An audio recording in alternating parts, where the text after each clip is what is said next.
Muito bem, pessoal, retomando o nosso assunto, no versículo de número 19, de 10, 1 Coríntios 10, diz: que digo, pois, que o sacrificado ao ídolo é alguma coisa, em que o próprio ídolo tem algum valor? Antes digo, que as coisas que eles sacrificam é a demônios, que a sacrificam e não a Deus. E eu não quero que vos torneis associados aos demônios. Muito bem, esse slide aqui começa a ajudar a gente a entender um pouco o assunto. Quais são alguns dos deuses estranhos hoje? Lemos sobre o Deus desse mundo, 2 Coríntios 4,4, a gente vai chegar lá. O príncipe desse mundo, João 12,31.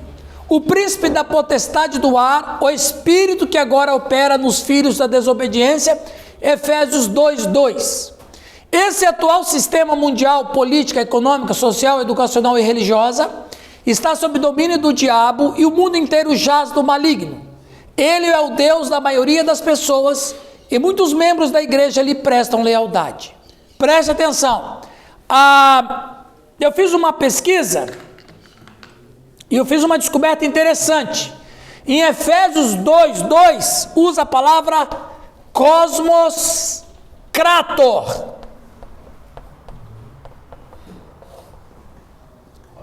Cosmos krator. Veja, cosmos eu já ensinei várias vezes, até na igreja de vocês eu já ensinei. O que significa cosmo? Mundo. Mas ele tem uma definição. Sistema, exatamente. É um sistema ordenado. E aí, você usa a palavra cosmos para 3 tipos de sistema. O sistema humano, que somos nós, seres humanos. O sistema universo, as estrelas, as galáxias. E o sistema, o sistema caído, o sistema de pecado. Essa ordem de pecado sistematizado. Mas cosmocrator significa o quê? Cosmos, então é sistema. E krator? Krator, ela é uma palavra que deriva-se de poder. Kratos. Kratos, por isso que vem a palavra democracia. Cracia é do Kratos, que é poder. Democracia, poder, não é dos demônios não, tá? Democracia é poder do povo. O poder que emana do povo. Kratos é poder. Cosmocrator significa que tem um agente poderoso que está por detrás desse sistema, ou está organizando o sistema. É o que mexe as cordinhas por detrás dos bastidores. Por exemplo, falando de uma questão política, o presidente com os seus ministros é um cosmocrator. É aquele que coordena o sistema. É aquele que está por detrás do sistema. É aquele que faz o sistema funcionar de acordo com a premissa dele. Então, o apóstolo Paulo vai chamar Satanás de cosmocrator. Ou seja, é o governo dele por detrás do sistema. É o sistema que ele cria. E o que o apóstolo Paulo está dizendo para os coríntios é esse: tem um cosmocrator que, por mais que você não pense, ele está presente. E ele está presente principalmente através do culto aos ídolos. Os ídolos não são nada, mas existe uma entidade espiritual que ele vai chamar de demônios. Satanás é o Deus da maioria das pessoas e muitos membros da igreja lhe prestam lealdade. Como? Uai, é só você olhar o que está acontecendo por aí, uai. Aceitando certas ideologias. Percebe? Virou só para nós em pessoa. É? Aceitando uma graça que não é graça. Uma graça que não é graça. E, aliás, quando é que uma graça não é graça? Quando é que uma graça não é graça? Quando não existe um pecado anterior a ela. Quando faz graça com a graça de Deus. Por que tem graça? Graça significa um ato de misericórdia. Você só pode ter um ato de misericórdia se houve uma quebra. Só existe absolvição se houve uma denúncia. Só há uma mentira, só há uma verdade, porque uma mentira aconteceu. Só há esperança, porque uma tragédia aconteceu. Então, muitas coisas da vida precedem. Então, graça só pode existir se existir uma condenação. Ofensa. Uma ofensa ou qualquer coisa dessa natureza. Então, graça por graça não é graça. Entendeu a linha de raciocínio? Ok? Por graça eu posso fazer tudo que é graça. Mas aí é que confunde, né? Esse pensamento. Que você está falando é verdade. Mas é um pensamento que é contraditório. Porque só pode ter graça onde tem condenação. Pela graça sois salvos. Ora, é lógico. É lógica aristotélica. Salvo do quê, né? Salvo do quê? E se eu estou salvo, eu estava perdido. Se eu estava perdido, eu estava condenado. Por isso que tem a graça. É porque o cara vem muito sábio de Israel, rapaz.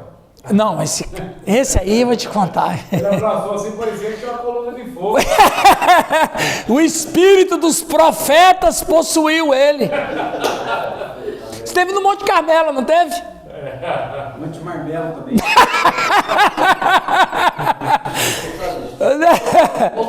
Não, ele não pode, ele tem que contar devagar tanta coisa, né? Não, o ano inteiro ainda.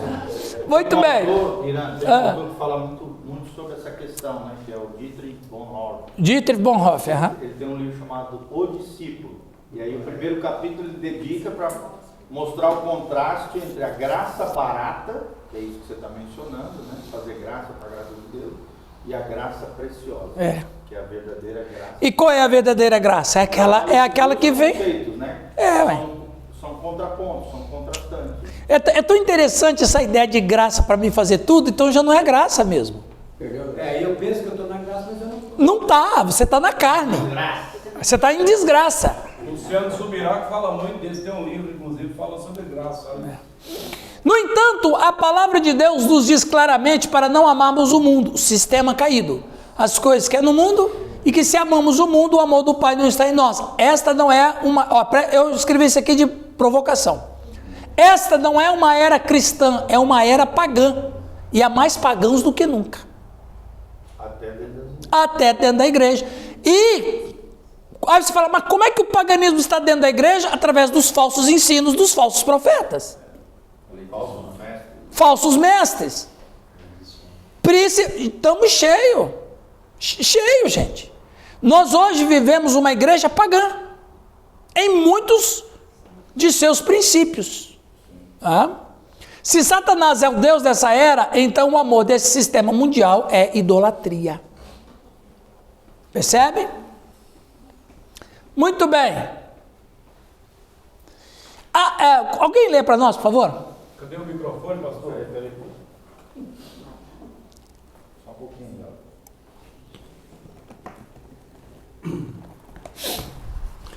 É verdade, como 1 Coríntios 8,4 deixa claro, os deuses dos ídolos nada têm existência alguma. Não existe nenhum ser com o nome de Júpiter. E isso é verdade em relação aos outros deuses.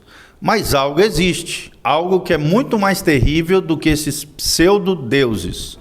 Nomeadamente um reino inteiro de trevas, que é hostil a Deus, uma hoste de demônios, e idolatria é um sistema. Idolatria é um sistema demoníaco. Agora, eu preciso da sua máxima atenção para o que eu quero expor sobre demônios.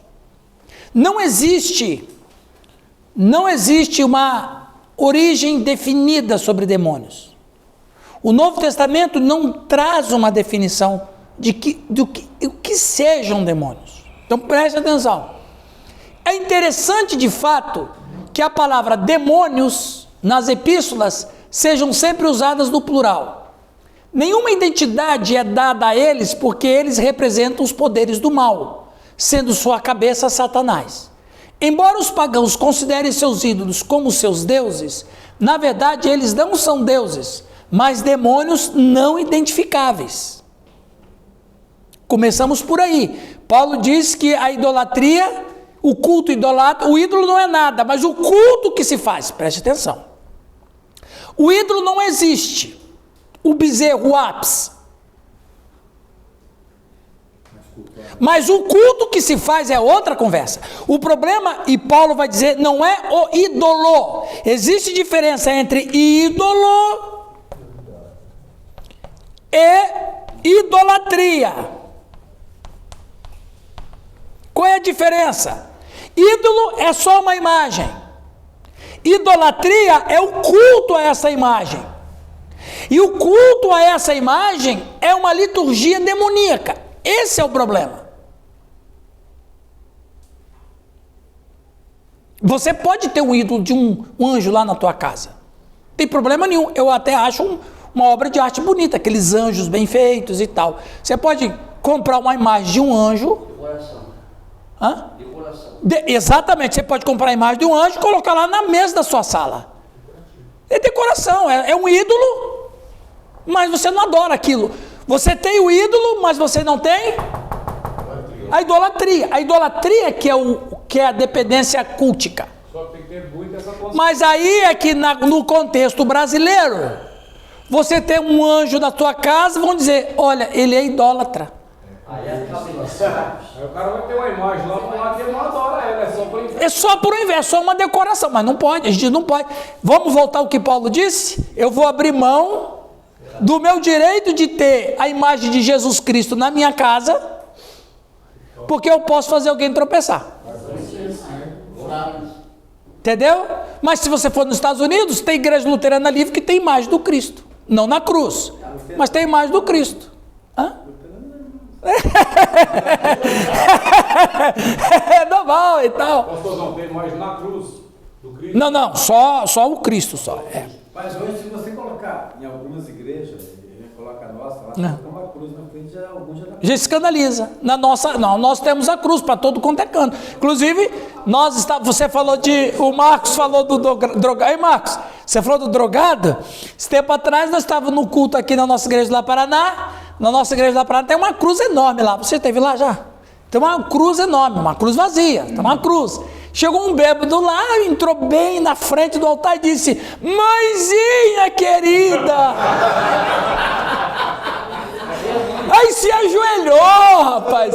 Se ajoelhou, chorou, ficou batendo no peito. Que não tinha imagem nenhuma, mas a cruz, o cara estava bêbado, né?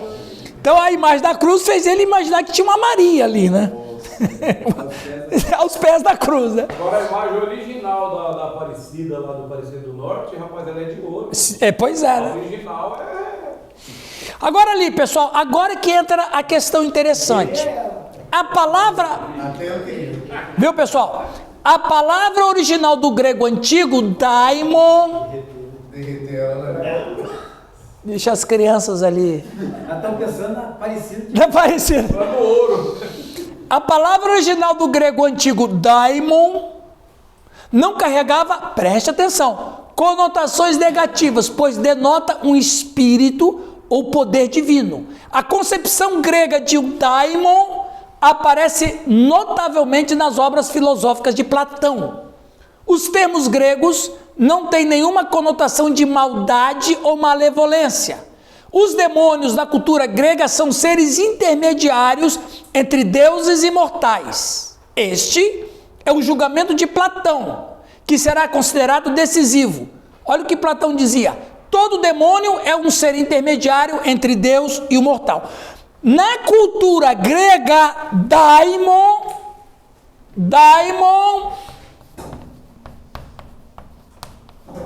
do grego daó, significa ser inteligente ou gênio. Então preste atenção. Vamos cavar um pouquinho isso aí, porque gente, a gente tem que tentar entrar na mente de Paulo. para buscar na cultura que ele vivia o que ele está dizendo sobre mesa dos demônios. Ok? Então, na cultura grega, demônio não é um ser mau em si. Aí, eles vão dizer o que na cultura? Olha lá. Essa palavra é usada por escritores pagãos com grande popularidade, sendo aplicada por eles. Primeiro, quem são os daós? Ou os daimon? Quem são? A toda ordem de seres superiores ao homem, incluindo até mesmo o mais alto. 2. Aplica-se a qualquer divindade em particular. 3. Às divindades inferiores. 4. Há uma classe de seres entre Deus e homens. Desses últimos, alguns eram habitualmente benevolentes e outros malignos.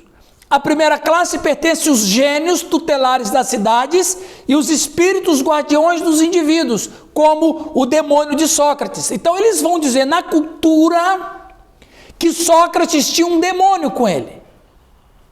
Mas qual era a ideia que eles tinham de demônio? Um ser inteligente ou um daó. Ok? Só que a grande questão é, qual é a origem dos daimons? Quem são esses seres inteligentes? Que tipo de ser nós estamos falando? Quem vai dar uma ideia é Hesíodo.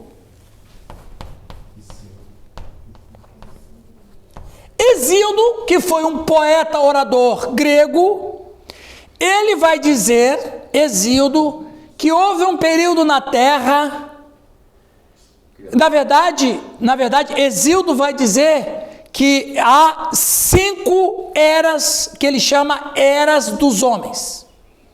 Então ele diz que a humanidade passou por 5 eras, preste atenção, porque isso é muito importante para a gente entrar no Novo Testamento, viu gente?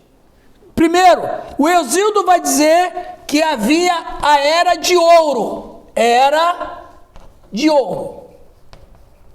Na era de ouro, de acordo com Hesíodo, era uma era sem sofrimento, sem dor. As pessoas viviam milenarmente. Eles comiam não porque tinham fome ou tinham necessidade de comida, eles comiam pelo simples fato de sentirem prazer em comer. O Hesíodo vai chamar essa era de ouro de primavera eterna. Viviam numa eterna primavera. Não havia frio, não havia calor, a temperatura era absolutamente perfeita e influenciava os homens que viviam na era dourada ou a era de ouro, ok? A outra era que Hesíodo disse que houve na terra era a era de prata. Bom, você viu que já deu uma queda, né? Na era de prata, Hesíodo vai dizer que era a era quando os homens, por uma desordem, começou a ter frio e calor. Então, começou a ter frio e calor, então já começou a ter uma desordem, um desequilíbrio na natureza. Aí o Hesíodo vai dizer que tem uma terceira era. Isso, era de bronze. Na era de bronze, ele vai dizer que os homens começaram a se tornar violentos, assassinos, vaidosos. Está aparecendo alguma coisa? Está aparecendo alguma coisa na Bíblia? Sim. Está aparecendo, não está? Essa era de prata, de bronze, marcada por homens violentos e homens fortes.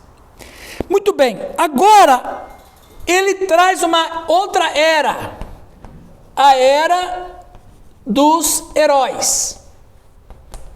A era dos heróis, ela veio porque havia o mal. Então, com a presença do mal, alguém tinha que lutar contra o mal, e quem vencia a batalha contra o mal era herói. E a última era, a era do ferro. Na Era do Ferro, bom, a Era do Ferro foi para ferrar mesmo. Porque o Hesíodo vai dizer que na época, na Era de Ferro, havia tempos de angústia, de sofrimento, de envelhecimento, de morte, de maldade, e aí ele já dizia que os homens não viviam mais milenarmente, vivia pouco tempo, e o pouco tempo que os homens viviam era uma vida de extremo sofrimento. E quando eles morriam, ou eles iam para o Hades, ou eles iriam para o Campos Elíseos. Agora é que chegam os daimons. O Hesíodo vai dizer que os daimons eram os espíritos dos homens da Era de Ouro que vêm ajudar os homens da Era de Ferro. Eles vão... Gente, isso é cultura, tá bom? Tá, é o Hades e... Campos Elíseos. Os Elíseos em São Paulo.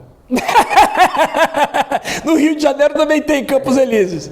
São Paulo tem. Então veja, os homens que morreram da Era de Ouro, porque eles eram inteligentíssimos, eles viviam milenarmente, e por causa de uma desordem eles começaram a morrer.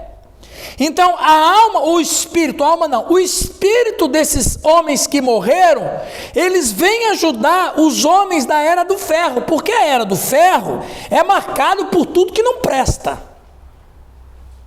Por isso que os daimons são chamados seres inteligentes. E eles vêm para ajudar, e tanto é que você vai ver, por exemplo, existiam muitas cidades que tinham oráculos. O mais famoso era o Oráculos de Delfos. E o que eles faziam nos oráculos? Eles iam conversar com a pitonisa, ou uma sacerdotisa. A pitonisa iria invocar um espírito de daimon para ajudar na questão. Por quê? Porque eles são seres inteligentes, são gênios. Interessante essa história de Hesíodo. Muito bem. Era amigo de Saul, né? Pitoniza, né? Agora, olha que interessante, meus irmãos e minhas irmãs.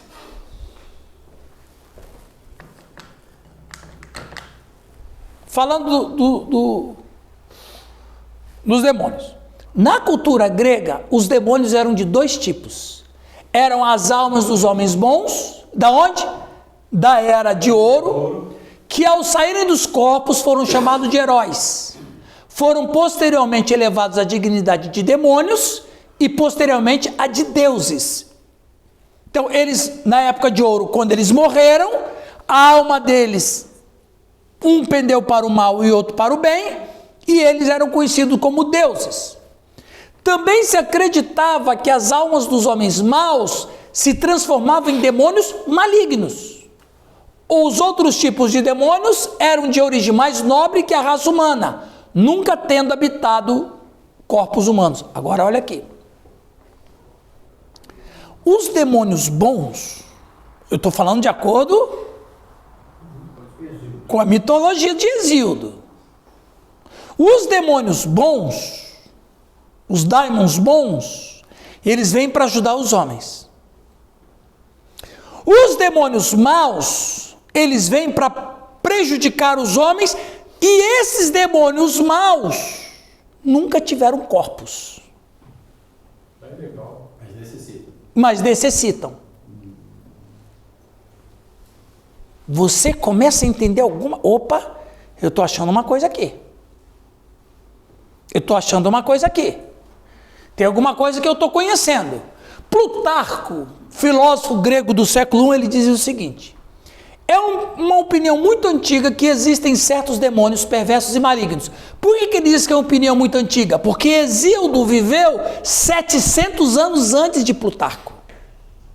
Então ele diz, é uma opinião muito antiga que existem certos demônios perversos e malignos que invejam os homens bons e se esforçam para impedi-los na busca da virtude. Tem uma coisa que eu estou conhecendo, isso aqui é familiar, hein? para que não sejam participantes de uma felicidade maior do que a que desfrutam. Olha o que o Plutarco disse, que os demônios maus não querem que os homens bons e virtuosos continuem na virtude. Ok.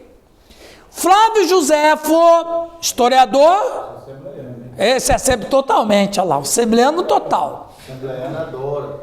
Joséfo, século I, usou a palavra demônio sempre em sentido ruim, como fazem os escritores do Novo Testamento, quando usa o seu próprio sentido e em seu próprio sentido. Eu repeti aqui sem querer. Olha o que ele disse. Os demônios nada mais são do que espírito dos ímpios que entram nos homens e os matam, a menos que consiga obter alguma ajuda contra eles. Olha, como que parece que as coisas vão se encaixando aqui. Essa morte que ele está falando aí, Hã? e os matam. Os matam, porque conforme for um endemoniado, o cara se mata mesmo. Isso foi um historiador judeu, né? E o historiador judeu, Flávio José. Flávio Joséfo. Tem alguns Exus que quando incorpora, mata. Mata. Agora, olha que interessante, Reginaldo. Eu já vi. Normalmente no Novo Testamento, daimônio ou daimon tem um mau sentido e significa um espírito maligno. A expressão ter um demônio ou demônios que ocorre diversas vezes nos evangelhos. Em outras partes do Novo Testamento, que evita a palavra demônio, Atos 8:7, espíritos imundos. Atos 19:12, espíritos malignos. Então, quem é que escreveu Atos?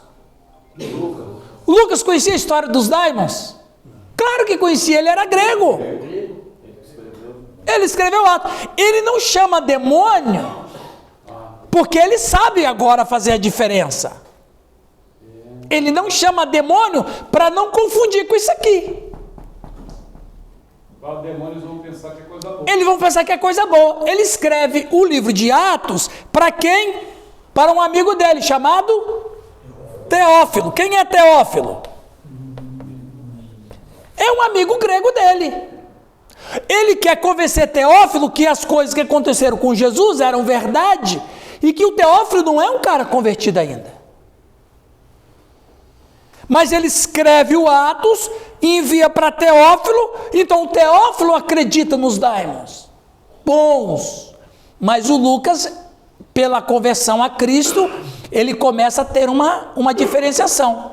Demônios não são bons, eles são tudo maus, e mais, são espíritos malignos. Aí Atos chama de espíritos malignos.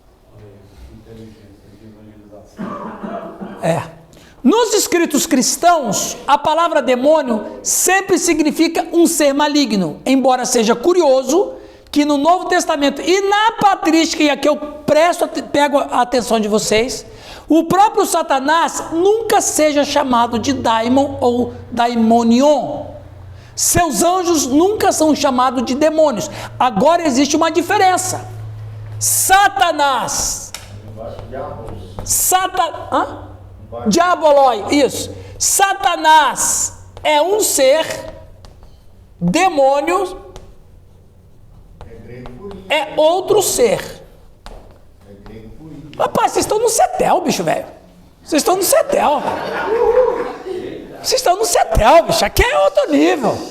E outra, o nível dos que fazem esse curso aqui é nível elevadíssimo. Então veja. Isso aqui, gente, isso aqui é um conhecimento para a gente entender as Escrituras. Veja, nunca, no Novo Testamento, não atribui Satanás como demônio e nem os anjos de Satanás como demônio. Existe uma diferença muito clara, é que a gente mistura tudo. Fala de anjos e demônios. Fala de anjos e... A Bíblia fala anjos e demônios, e não como se os anjos maus fossem demônios. E a etimologia e a definição nos leva a entender que o Satanás e os seus anjos caídos é um tipo de ser e os demônios é outro tipo de ser. Você não vai ver nem no Novo Testamento e nem na nossa vida prática uma pessoa que fica incorporada por um anjo, porque anjo não entra em ninguém. Não existe anjo que entre em ninguém. Porque o anjo, como criado por Deus, é um ser que jamais teve um corpo. E pela sua estrutura espiritual, ele não tem necessidade de entrar num corpo. E nosso corpo não suportaria. E nem nosso corpo suportaria. Isso significa que anjos caídos, entendendo o diabo e seus anjos, e demônios, são dois tipos de seres diferentes. Ok, vamos adiante, antes que vocês me joguem tomate. E Gadareno, pastor? Vamos? Gadareno tinha 6.000. Pois é, vamos chegar lá. Esse teólogo aí, ele é pouco conhecido, mas ele é interessante a fala dele. Teólogo Batista. Batista. William Helben Farmer, ele disse: supõe-se frequentemente que os demônios do Novo Testamento, frequentemente se supõe, são anjos caídos. Pelo contrário, o Farmer afirma que a palavra nunca é aplicada ao diabo e seus anjos. Aí a frase dele: supõe-se frequentemente que os demônios do Novo Testamento são anjos caídos. Pelo contrário, a palavra daimon nunca é aplicada ao diabo e a seus anjos, e que não há razão suficiente para restringir o termo a espíritos de uma ordem superior à da humanidade. Então ele está dizendo o quê? O que de fato a Bíblia parece dizer e diz, e que a gente mistura tudo, né? Alguém pode ler esse slide aqui?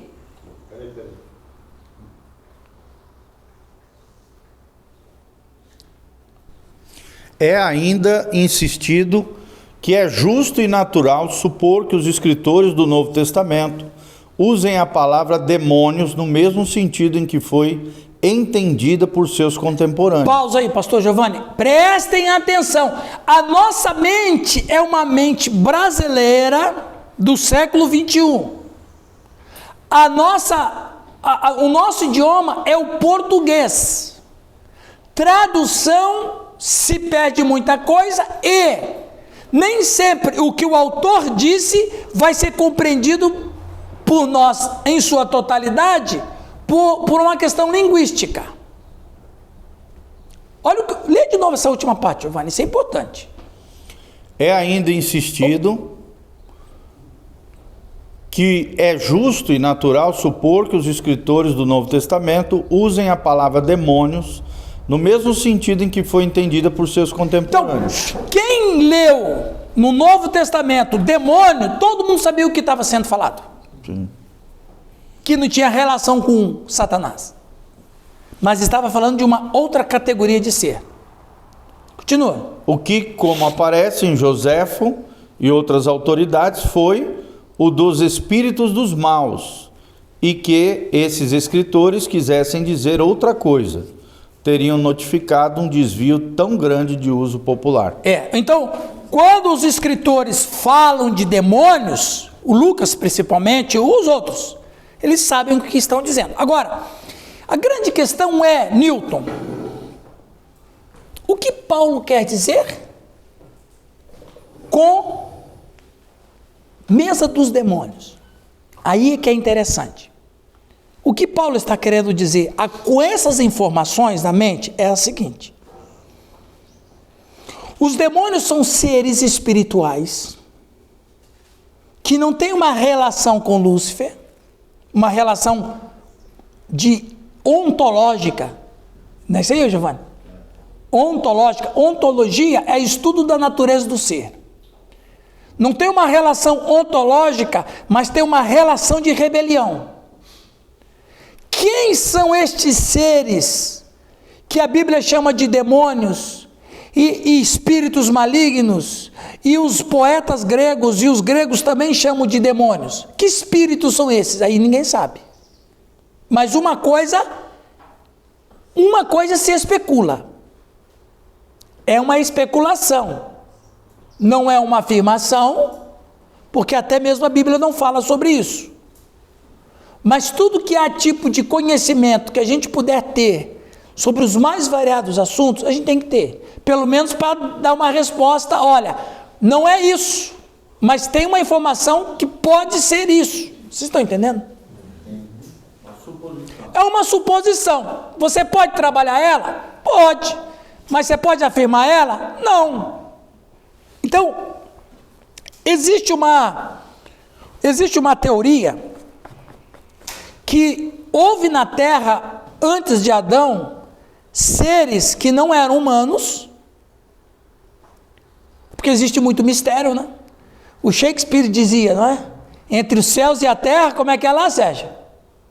Lembra lá a frase do Shakespeare? Entre os céus e a terra tem muitos mistérios que o homem não tem condição de saber. E é verdade. É verdade. É entre 1 e 2 de Gênesis. Não, mistério total. Então, existe uma especulação, eu não acredito, mas eu sou simpatizante com essa ideia, que houve na Terra uma raça pré-adâmica que necessariamente não eram seres humanos, porque o primeiro humano foi Adão. Mas um tipo de ser que existia, que não eram humanos, e que participaram desta rebelião de Lúcifer. Lembra que quando ele foi expulso do céu, foi expulso para onde? Apocalipse fala isso, né? Foi expulso para a terra. Então aconteceu alguma coisa aqui, pastor Sérgio, como você disse. O que aconteceu naquele intervalo ali? Né? Então, aí essa teoria vai dizer que quando Lúcifer conseguiu fazer com que esses outros seres entrassem em rebelião contra Deus, Deus os puniu também. E a punição que Deus deu para eles foi deles perderam... Os anjos. Não, os anjos caíram. Aí essa é a ideia, essa é a especulação. Que esses seres, que não eram os anjos, ou os seres que habitavam aqui, que não sabemos, que não eram humanos, mas que tipo de ser, não sabemos, que a punição deles por terem participado da rebelião também, seriam perder os seus corpos. Diferente de Adão, né? Adão, quando pecou, perdeu a alma. Estes seres perderam os corpos. Dando a entender que há uma necessidade tão grande desses seres entrarem em corpos, que eles entram em qualquer corpo. Para existir. Então eles entram no ser humano, eles entram no porco, entram no cachorro, entram no boi, entram em qualquer ser vivente. Mas que tipo de ser seria esse? Essa é a questão. Mas veja, eu estou passando uma informação, não é uma comprovação. Confirmando nada. Não confirma nada. Mas biblicamente sim, entende que sim. Exato, biblicamente você vai entender que esses espíritos malignos, que um autor chama, ou demônios, que o outro autor chama, seriam seres que desesperadamente querem entrar em corpos. E que essa necessidade de entrar em corpos é para saciar a sua necessidade, bem como maltratar este ser. Praticar o mal. Dentro dessa perspectiva, entra o que diz o Novo Testamento e entra o que diz a segunda interpretação do que sejam os demônios maus que querem matar os seres humanos. Sim, meu José. Não quero contradizer, nem ser polêmico, mas aí bate uma dúvida na minha mente. Efésios 6,12. Principados E potestades. Príncipes desse século, e ainda fala de hostes espirituais da maldade. Então, o que ele está falando? Tem informação aí, É muita coisa, né? exatamente, tem informação que Paulo fala, que Paulo cita, mas ele não define. Ele não define.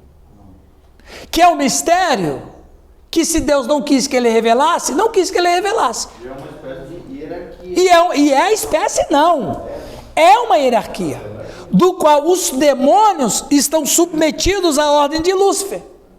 Que estão ligados a um ser só. Que estão ligados a um ser só. Então, a ideia, que pelo menos é o que a gente faz a leitura no Novo Testamento, é que Satanás é um ser e os demônios é outro tipo de ser. São que estão ligados nele. São essencialmente malignos, cruéis, que querem destruir o ser humano e que querem ocupar um corpo, nem que seja um porco. São submissos a Satanás. São submissos, e como o Giovanni disse, é uma hierarquia do mal, o cosmocrator, que domina tudo isso. Bom, gente, a verdade é que a origem dos demônios, nós não temos uma comprovação bíblica, mas nós temos essas especulações, avaliando a etimologia, avaliando a cultura, avaliando o que disse os poetas gregos, porque existem muitas coisas que foram se revelados por aí afora. Não estou aqui dizendo que isso é verdade, que isso é fato, mas que tem uma coisa interessante nessa história toda, tem. Tem alguma evidência que a Bíblia não fala. Agora, uma coisa é certa, esses seres maus, que o Exíodo vai dizer que tinham demônios bons, nunca tiveram. Mas o José não afirmou também isso? O José afirmou isso. Ele faz essa separação. Para ele era só mal. Para ele era só mal. Como ali o Giovanni leu, né? Ali, ó. É natural supor que os escritores do Novo Testamento usem a palavra demônios no mesmo sentido em que foi entendido pelos seus contemporâneos. Eu escrevo aqui, vamos comer uma feijoada. Vocês sabem o que é feijoada? Eu escrevo aqui, vamos todos comer nós vamos almoçar hoje aqui, vai ter uma vaca atolada. Hoje nós vamos almoçar uma vaca atolada. Vocês sabem o que é, não é? Mas daqui a 2000 anos descobriram esse meu escrito. Aí o camarada vai ler e vai dizer assim, hoje nós vamos comer vaca atolada. Será que eles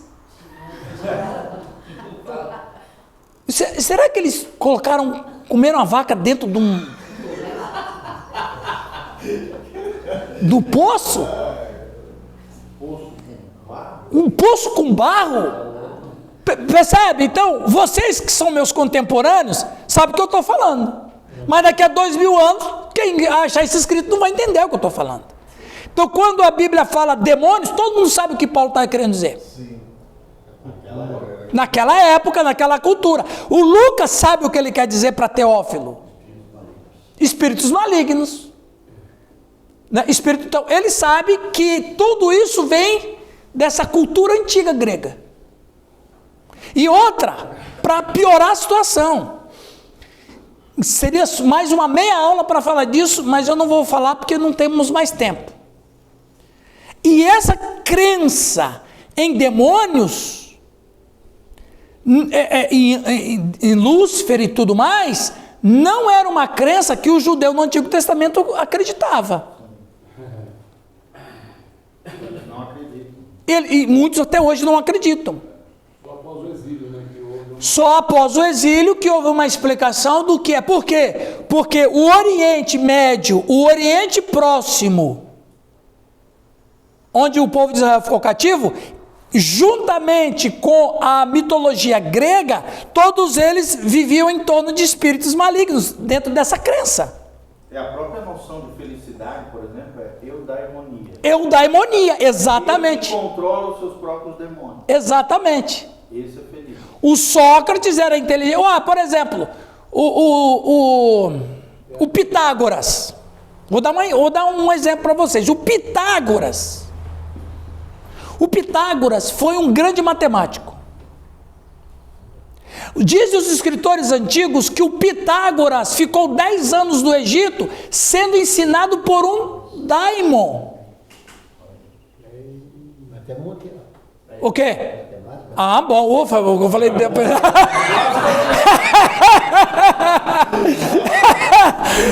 Então veja, olha aqui, gente, que interessante. Então os antigos dizem que Pitágoras só foi Pitágoras porque ele ficou 10... E de fato a história vai dizer que o Pitágoras sumiu da história por 10 anos. Ele tinha ido para o Egito. Não é isso aí, Sérgio, você que estuda história? Ele ficou sumido no Egito 10 anos. Quando ele volta com o teorema de Pitágoras. Mas aí eles dizem que ele foi estudar com quem? Com um daimon, com um demônio, porque na cultura de Pitágoras, quem que era um daimon? Um ser inteligente superior. Mas olha como que as coisas cruzam com as escrituras, Porque as escrituras vão dizer que esses de fato existem, mas não fazem bem para a humanidade. Eles querem destruir a humanidade. É interessante. Para concluir, no poder do Espírito Santo, nós sabemos quem são esses demônios. Nós não precisamos saber o nome deles, mas nós precisamos saber quem eles são e o que eles querem. Quem eles são? São espíritos maus.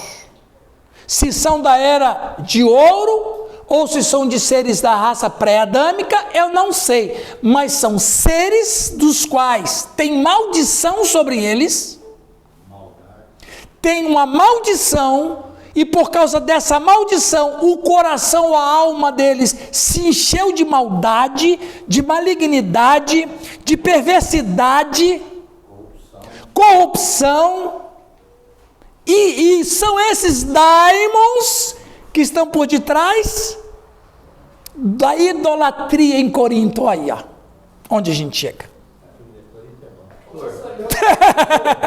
Pastor, qual seria a mesa dos demônios que Paulo está falando? Exatamente. A mesa dos demônios, de acordo com o apóstolo Paulo, é participar da relação com os daimons, com esses demônios, que ele diz é maligno, e que não tem relação com Cristo, e que pelo contrário, o Cristo o solapou na cruz do Calvário.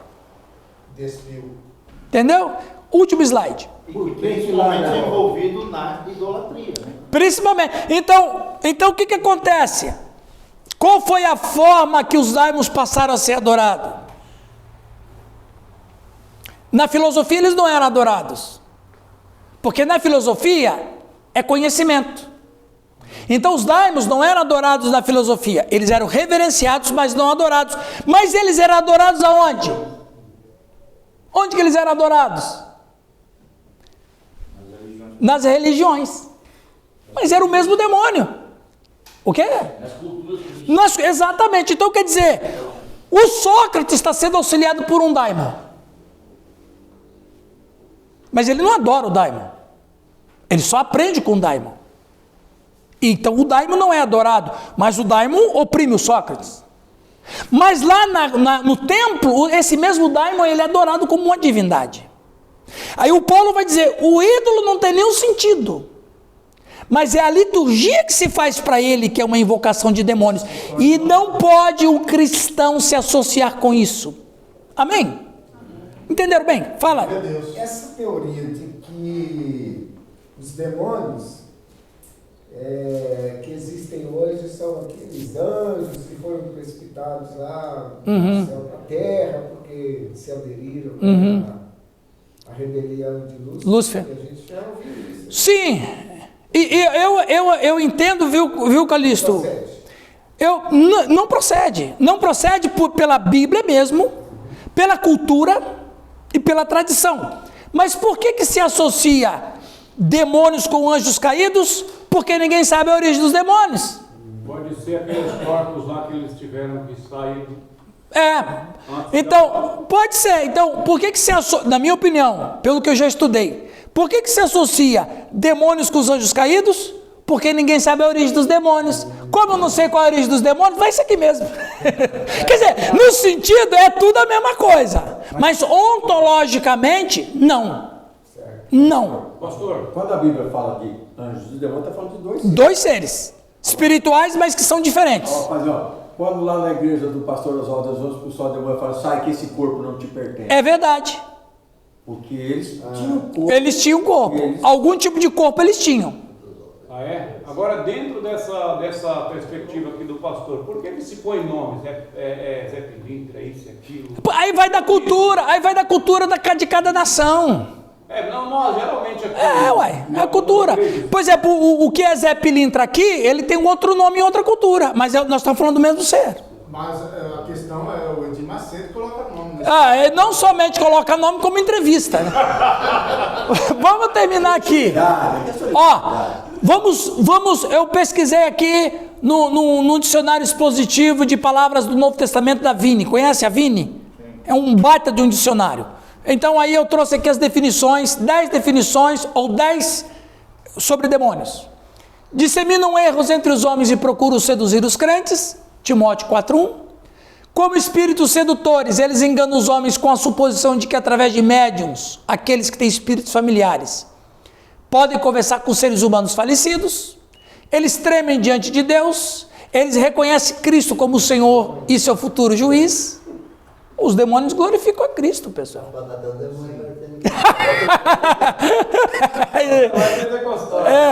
Olha lá. Cristo expulsou dos seres humanos pelo seu próprio poder. Seus discípulos fizeram isso em seu nome e exercendo fé, agindo sob o comando de Satanás e permitindo aos demônios afligir doenças corporais. Sendo impuros, eles tentam os seres humanos com pensamentos impuros. Ó, tudo tem referência bíblica, só não vou ler por causa do tempo. Eles diferem, Giovanni, que você falou, eles diferem em graus de maldade. Tem demônios, não é que tem demônio bom, tem demônio ruim e demônio mais ruim ainda. Eles instigarão os governantes das nações do final desta era para fazerem guerra contra Deus e seu Cristo. Então essas 10 definições sobre demônios, esse slide eu vou colocar no grupo hoje, tá ok? Amém. Ok? E assim, isso aí é outra conversa, né? Ok, pessoal? Amém? Muito produtivo nosso encontro hoje, né? Né? Próxima, daqui a 15 dias, a gente vai estar falando sobre ceia também, ok? Porque 1 Coríntios